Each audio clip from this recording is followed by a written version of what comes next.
Ya makanya saya bilang, buat kita ini politik tuh sesuatu hal yang menakutkan. Makanya saya bilang saya perlu waktu. Saya tidak seperti Pak Ahok. Pak Ahok tuh mentalnya dan udah disiapin jauh-jauh hari. Kita makan waktu. Jadi waktu saya sama Pak Ahok, waktu saya lebih panjang. Lebih Kalau Pak panjang. Ahok panggilannya apa kalau Pak Ahok?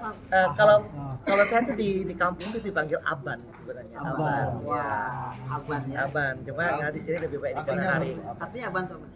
Apa ya kalau di situ tuh bahasanya tuh gini, sebenarnya kalau bahasa kita itu kan misalnya Ahok itu kan belajar gitu ya, dia belajar. Kalau Ban itu kita itu mempunyai pendidikan, mempunyai apa banyak hal lah ya, mempunyai sifat yang baik, mempunyai sifat-sifat yang memberikan keuntungan dan sebagainya.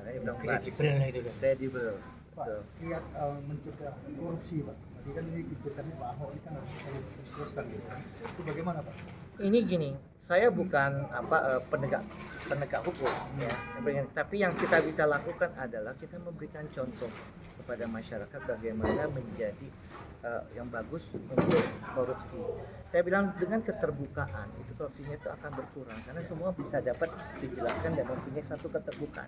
Yang menjadi masalah, ingat yang waktu Pak Ahok jadi gubernur dulu, ini semua keterbukaan, dana-dana terbukaan, masalah ada apa tinggal report, apalagi yang namanya Di audit ya. Ya betul, di audit itu silakan gitu loh. Jadi ini yang kita butuhkan, bahwa betul korupsi ini kita bilang mungkin orang bilang ya klise sekali, semua orang negara ada, tapi kalau tidak ada yang memperjuangkan itu lama-lama tambah menjadi gunung es gitu. Kita kan harus mencairkan gunung es itu sebisa mungkin.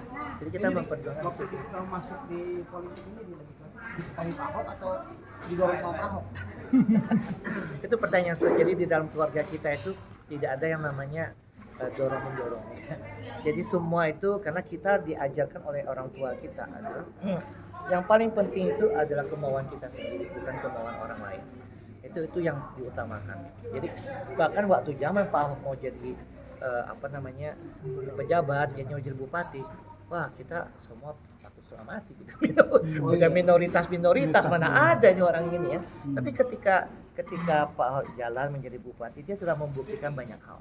Jadi yang namanya konsekuensi ya kita sama-sama mengerti lah, yang namanya memerangi hal yang kurang baik ya pasti ada konsekuensinya. Jadi buat saya juga pertama begitu, saya menyiapkan diri dulu, mental, fisikal semuanya, jalan.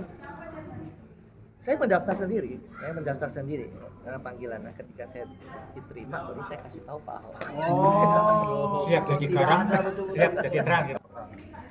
Ya memang saya agak sulit ya mengatakan pertahanan ya. Artinya begini ya, semuanya itu balik lagi ke niat masing-masing.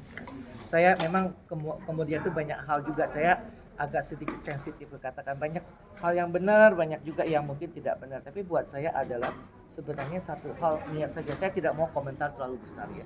Saya tidak mau katakan bahwa ini benar atau salah. Tapi yang kemarin yang mendiskusikan masalah soal misalnya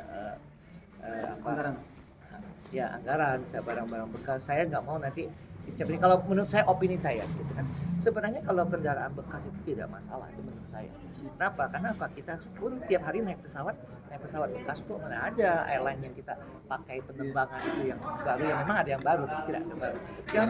Yang menjadi persoalan itu adalah bahwa itu bukan soal masalah bekas atau tidak bekas.